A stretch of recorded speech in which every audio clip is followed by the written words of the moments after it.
അടിസ്ഥാനമില്ലാത്ത അറസ്റ്റുവാരസ്യങ്ങളാണ്. അങ്ങനെ ഒരു അടിസ്ഥാനം അതിലില്ല. ബിജെപിയുടെ സ്ഥാനാർത്ഥികളെ തീരുമാനിക്കുന്നത് എല്ലാ ഘടകങ്ങളും പരിശോധിച്ചിട്ടാണ്.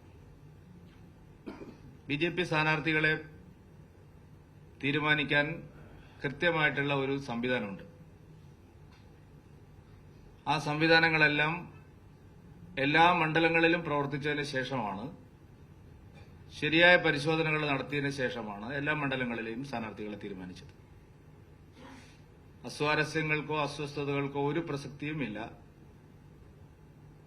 ഈ പറയുന്ന കാര്യങ്ങളെല്ലാം പൂർണ്ണമായിട്ട് ഞാൻ തള്ളിക്കളയും.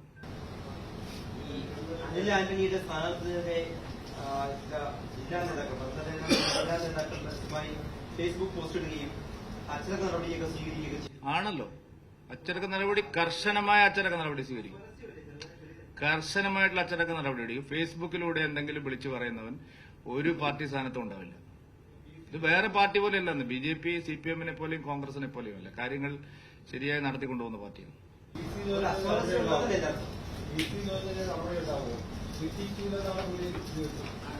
കാത്തിരുന്ന് കാണാം. കാര്യങ്ങള് സംസാരിക്കുന്നതിന്റെ ഭാഷ, ഇതൊക്കെ എല്ലാവരും മിതത്വം പാലിക്കുന്നത് നല്ലതാണ്. ഇപ്പം ഞാൻ അത്രേ പറയുന്നുള്ളൂ. വാക്കുകൾ ഉപയോഗിക്കുമ്പോൾ രാഷ്ട്രീയ പ്രവർത്തകര് പ്രത്യേകിച്ചും മിതത്വം പാലിക്കേണ്ടത് അത്യാവശ്യമാണ്. അതിനപ്പുറത്തേക്ക് ഇപ്പം ഞാൻ പ്രതികരിക്കുന്നില്ല. ബാക്കി പിന്നീട് പറയാം.